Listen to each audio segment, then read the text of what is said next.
Dans un contexte de pleine transition vers l'ère du numérique et du digital, deux frères ont eu la volonté d'accompagner et d'armer les jeunes dès l'âge de 3 ans dans cette transformation. Pour ce faire, Morad et Rabah Atik ont créé en 2016 EvoluKid pour apprendre aux enfants la programmation, la robotique et l'électronique grâce à une méthode pédagogique ludique. Dans le cadre du Maghreb Orient des Livres 2020, nous avions rencontré Morad Atik lors d'une table ronde intitulée La banlieue entreprenante. Cela a été l'occasion de revenir sur son parcours. Je m'appelle Morad Atik, je suis cofondateur d'une start-up qui s'appelle EvoluKid, une société que j'ai cofondée justement avec mon frère Rabah. Alors moi je suis professeur de maths, Rabah lui c'est ingénieur en robotique, spécialiste des nouvelles technologies. Et depuis maintenant près de 4 ans, voilà, on a lancé notre activité. Moi j'ai appris un peu l'informatique, et là on a un ingénieur en informatique qui vous dira qu'on apprenait ça après le bac, hein, c'est ça, bon, mais après le bac en école d'ingénieur. Maintenant avec la vulgarisation des logiciels vulgarisés, on peut voir les grands concepts de l'algorithmique, ce que c'est un algorithme, hein, ce qu'on fait enfant, dès 8 ans. Donc, par des jeux, voilà, donc ils réalisent des jeux, mais sauf que les jeux, à défaut de sortir une manette et jouer bêtement, c'est eux qui conçoivent les jeux, donc ils créent toute justement une histoire, un univers, et ils vont coder, ils vont programmer tout ce qu'ils veulent faire. À EvoluKid, on est une douzaine de collaborateurs. On a près d'une cinquantaine d'intervenants qui mettent en application les projets digitaux qu'on mène. Pour resituer rapidement, on crée du contenu autour des technologies numériques, de la programmation, l'informatique, de la robotique, de la réalité virtuelle, l'impression 3D. On fait des projets digitaux qu'on vend pour les collectivités et les entreprises. J'ai fait de l'animation, j'étais éducateur scolaire, éducateur spécialisé, j'ai beaucoup aimé transmettre. J'ai eu la chance d'enseigner en France et à l'étranger, sur d'autres pédagogies, sur d'autres façons de faire. Donc sortir du prisme aussi franco-français. En sortant de la France, j'ai vu qu'il y avait quand même une vision de lecture française très particulière. En comparant avec mes collègues anglo-saxons, c'est assez différent. J'étais prof de maths, j'ai eu quelques interventions un peu atypiques. Par exemple, je me suis retrouvé dans la cour de récréation avec ma classe pour enseigner le théorème de Pythagore, un peu différemment, en prenant des mesures sur le terrain de foot et tout ça. Ça plaisait beaucoup, j'avais des très bons résultats. Mais la direction, oui, mais vous savez, il ne faut pas faire comme ça, etc. Donc je me sentais un petit peu à l'étroit. Comme je l'ai dit, moi j'étais animateur jeunesse, on s'éclatait avec un ballon de foot, on faisait des projets.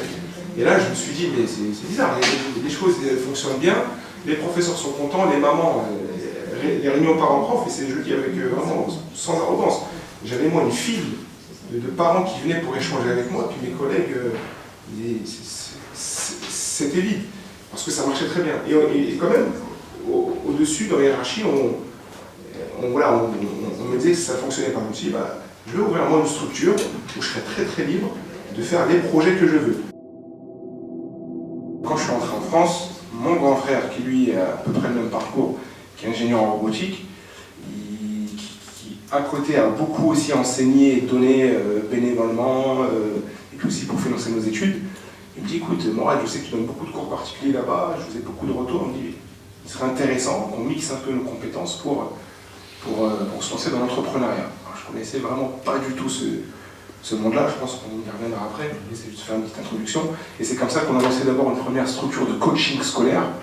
On voulait un peu dépasser déjà les formats habituels de la mise en relation entre une famille et un professeur, donc on voulait un peu creuser au plus profond. Et actuellement, on mène des projets, que ce soit avec des grands groupes, L'Oréal, on travaille avec des groupes comme L'Oréal, la Maïf, Société Générale, etc. Moi je suis originaire de la ville de Meaux. Meaux c'est la grande banlieue parisienne. 50 km de la capitale, je mettais près de 2 heures pour aller à Jussieu, à Paris 6 pour étudier, des fois juste un cours de 2 heures, donc je mettais 2 heures pour y aller, et 2 heures pour rentrer, et quand tout se passait bien bien sûr, autre problème de grève, etc. Moi j'ai bien connu ce que c'est la banlieue en termes de géographie, donc être excentré. Ce qui est marrant à Meaux, je ne sais pas si vous avez l'occasion de visiter cette ville. Quand on arrive à la gare, c'est une très très belle ville, hein. C'est une ville historique, donc on a une belle cathédrale, etc. Et puis en fait, les quartiers prioritaires, les quartiers difficiles, ou je ne sais même plus comment on appelle ça, ils sont vraiment à 20 ou 25 minutes en bus. Donc moi, de mon bâtiment, de ma tour, pour aller juste à la gare, je mettais 25 minutes. Le bus, il passe partout, donc 25 à 30 minutes, j'ai même pas décollé de mots. Il est vrai que quand on est originaire d'une banlieue, on a une sorte d'étiquette, soit géographique ou sociale, c'est ce que aussi je rencontre.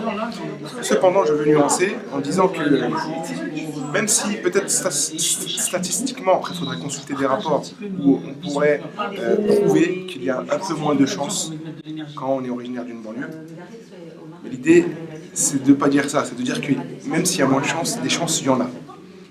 J'ai envie de dire, mon parcours et plein d'autres sont une preuve.